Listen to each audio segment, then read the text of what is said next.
El estudio técnico. ¿En qué consiste? Consiste en diseñar la función de producción óptima, esto es, optimizando los recursos disponibles para obtener el producto, ya sea un bien o servicio. ¿Qué comprende? Definir las características de los activos fijos, tales como equipo, instalaciones, terrenos, edificios, materia prima e insumos. Además, también se determina la localización de instalaciones, diseño y distribución de la planta, procesos de fabricación, entre otros. Elementos de la unidad productiva. En cuestiones generales, está determinado por el tamaño, los procesos y la ubicación de la misma. La ingeniería básica consiste en planeación de la producción, diseño y distribución de instalaciones, administración de proyectos y análisis de costos. Importante: los conjuntos anteriores son interdependientes, lo que significa que están relacionados con los estudios financieros, económicos y resultados alcanzados mediante el estudio de mercado. Por lo tanto, esto quiere decir que para producir lo que se desea, es decir, el producto o servicio, es necesario saber cuándo, dónde, cómo, con qué y cuánto producir. Los objetivos de este estudio radican básicamente en verificar la posibilidad técnica de fabricación del proyecto. Y 2. Analizar y determinar el tamaño óptimo de la planta mediante la localización, tipo de equipo, distribución de las instalaciones, mano de obra, etc. El bien y o servicio. Tiene por objeto establecer las características físicas y especificaciones que lo tipifican con exactitud y que norman la producción, es decir, la descripción de lo que viene siendo la fabricación del producto como tal. Se describe características de los insumos principales, así como alternativos, productos principales, subproductos, intermedios y residuos. Sus especificaciones consisten en la definición genérica, es decir, en lo que consiste la idea en general. Su unidad de medida, cómo va a ser tratado ese producto. Calidad, descripción de materiales, cantidad, acabados, tolerancia, entre otros. También es necesario que las características del producto se comparen con las normas aceptadas nacional o internacionalmente y con los del resto de productos similares. El proceso productivo. Describe la secuencia de operaciones que transforman los insumos desde su estado inicial hasta llegar a obtener los productos en su estado final, acompañado del correspondiente diagrama de flujo. Información adicional. Diagramas de flujo y diagramas de operaciones. ¿Qué son? Son la representación gráfica de todas las actividades desarrolladas de un proceso, empleando diferentes conectores de tipo gráfico que simbolizan diferentes actividades. La simbología empleada es la siguiente.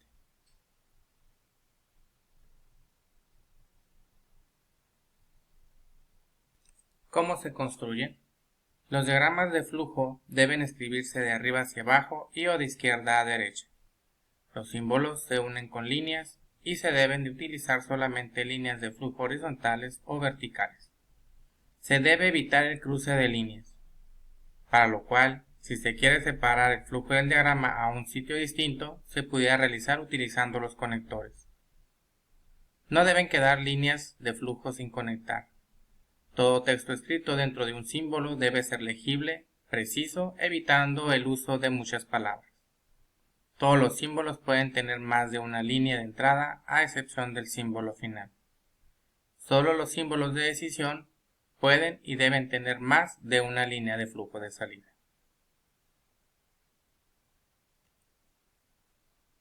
Otro tema importante en el estudio técnico es la determinación óptima del tamaño de planta.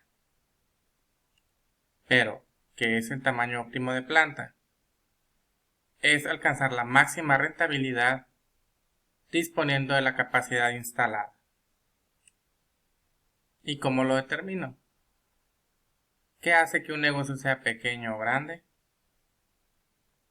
Existen diferentes factores que determinan el tamaño óptimo de planta, tales como la demanda. La demanda es uno de los factores más importantes para condicionar el tamaño de un proyecto,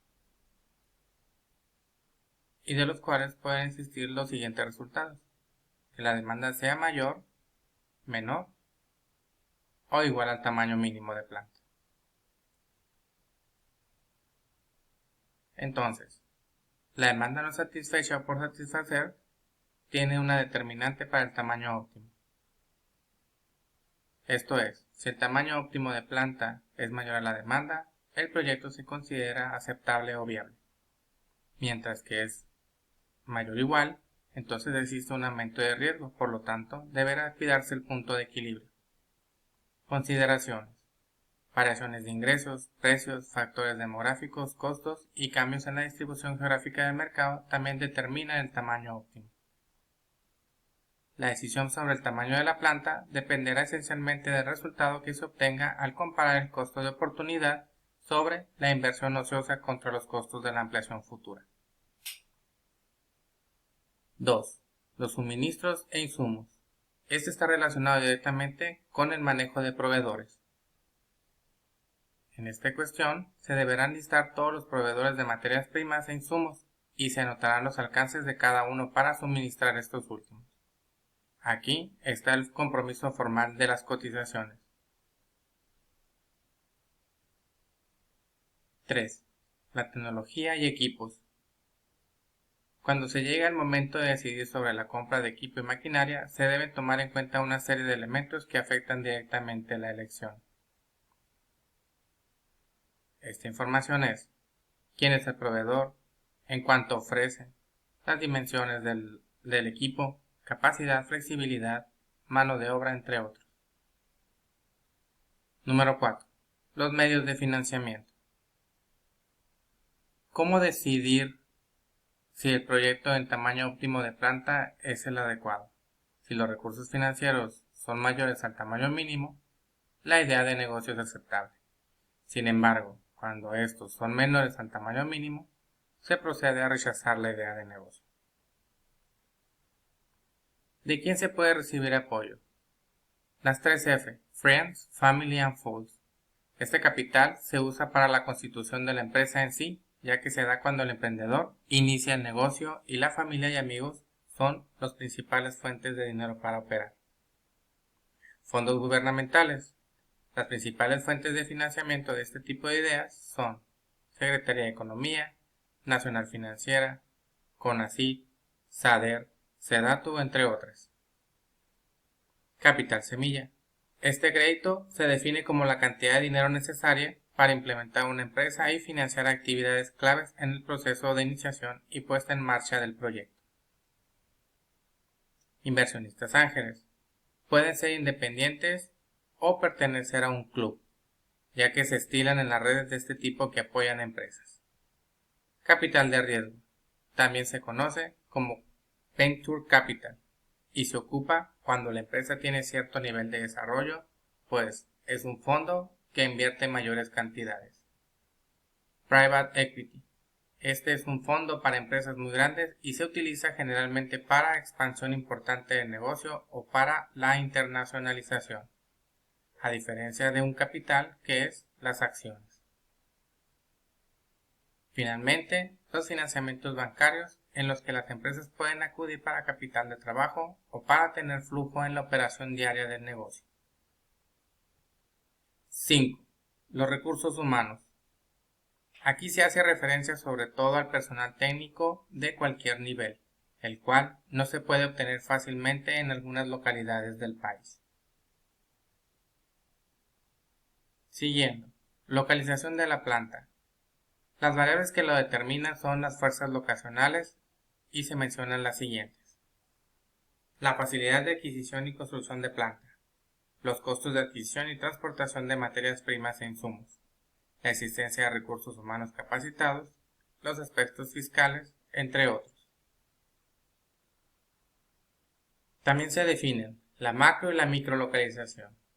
Macrolocalización es la ubicación de la nueva unidad de producción en el país, en el espacio rural y o urbano de una región, mientras que la determinación del punto preciso donde se construirá el proyecto dentro de la región se conoce como microlocalización. Los factores que determinan la macrolocalización son aspectos geográficos, infraestructura física y social, aspectos socioeconómicos y aspectos gubernamentales. Y en cuanto a la microlocalización, el mercado de consumo, costo de transporte, servicios públicos disponibles y elaboración del mapa. Métodos para la localización de planta. El método cualitativo por puntos consiste en asignar factores cuantitativos a una serie de factores que se consideran relevantes para la localización. Esto conduce a una comparación cuantitativa de diferentes sitios. ¿Qué factores se consideran? Primarios: mercado de consumo y fuentes de materias primas. Secundarios: disponibilidad de infraestructura, mano de obra, marco jurídico del país, aceptación o rechazo social del proyecto de inversión. Y se expresan a través de una matriz. El siguiente punto es el análisis de la inversión. Pero, ¿qué es una inversión? Una inversión es una colocación de capital para obtener ganancia futura. Esta colocación supone una elección que resigna un beneficio inmediato por un futuro y por lo general improbable. Presupuesto de inversión. Es un documento que prevé las inversiones y su financiación. Prevé los gastos e ingresos que se ocasionarán y conoce las compras e ingresos de varios periodos. ¿Cuáles son los componentes del análisis? La inversión fija, la diferida y el capital de trabajo. Inversión fija. Se refiere a todo tipo de activo cuya vida útil es mayor a un año y cuya finalidad es proveer las condiciones necesarias para que la empresa lleve a cabo sus actividades. Sus características. Es facilitar la obtención física del producto. Está sujeto a depreciación, agotamiento y obsolescencia. Se recupera a largo plazo y la salvedad la constituyen los terrenos.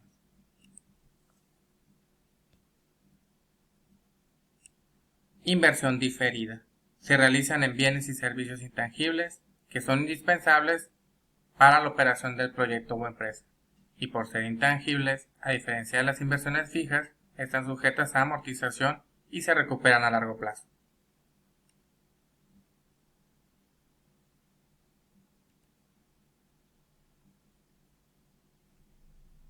Capital de trabajo. Constituye el conjunto de recursos necesarios en la forma de activos corrientes para la operación normal de un proyecto durante el ciclo de vida productiva, para una capacidad y tamaños determinados. ¿Qué pudiera incluir? Inventarios de materias primas, productos en procesos y terminados, y cuentas por cobrar y pagar. Continuando está el presupuesto de ingresos. Es aquel presupuesto que permite proyectar los ingresos que la empresa va a generar en cierto periodo de tiempo. Existe también el presupuesto de ventas, que constituye la base fundamental para elaborar los presupuestos restantes, ejerciendo gran influencia en la proyección del plan de producción, compras, comercialización, etc. ¿Qué debe de considerar? Capacidad instalada, capacidad financiera, plan de publicidad, políticas de crédito, entre otros. Presupuesto de egresos. Es aquel presupuesto que permite proyectar los costos y gastos que la empresa va a generar en cierto periodo de tiempo. Y está constituido por costos fijos, los cuales son aquellos cuyo monto total no se modifica de acuerdo con la actividad de producción. Y finalmente, los costos variables. Estos son los costos que varían en total proporción a los cambios en el nivel de actividad o fabricación del producto. Gracias.